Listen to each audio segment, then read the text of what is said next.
I don't remember if Maniac Mansion was the first adventure game I ever played. But I do know that it left a far deeper impression than Monkey Island, Indiana Jones or any of the other big adventure game classics. I must have been 11 or 12 years old and had already gathered some experience with video games, when Maniac Mansion was a real culture shock to me. Abstract and imaginative games like Super Mario Bros., The Legend of Zelda or Tetris were everything I knew back then. I wasn't in the least prepared for what awaited me in Maniac Mansion.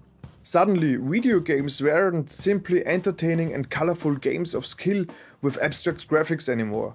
All of a sudden, video games were capable of telling a proper story with proper characters in a world that seemed lively and invited to explore and experiment.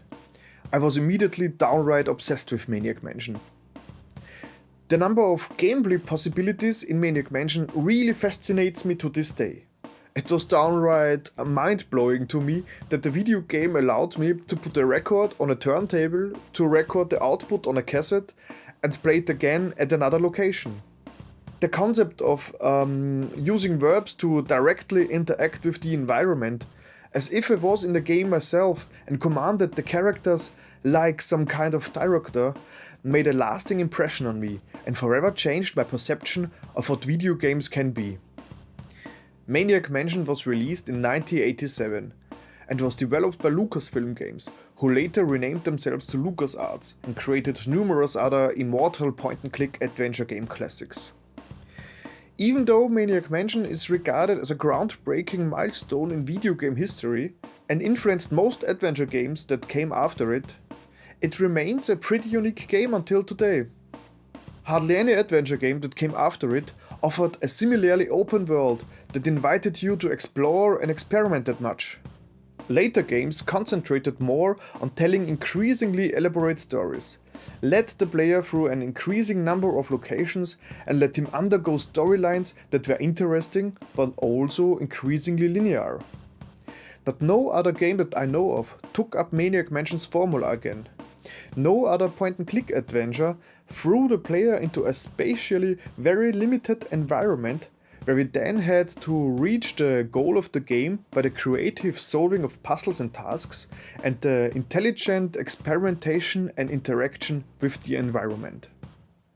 When adventure games were dead at the end of the 1990s, I lost sight of the genre for some years.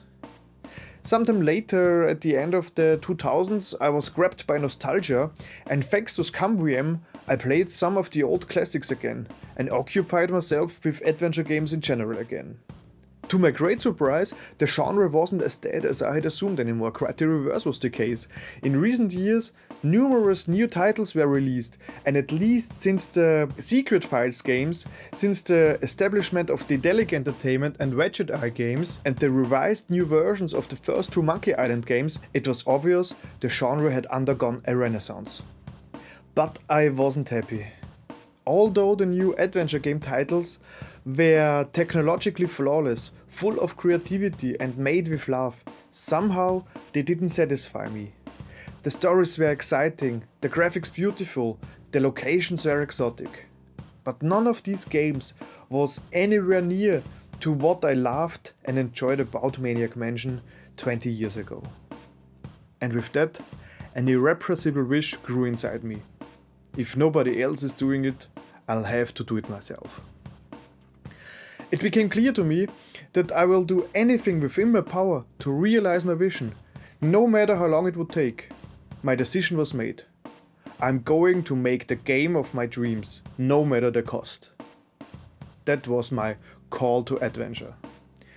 This decision now dates back exactly 4 years, and just about anything I undertook in these last 4 years served my goal of making this game.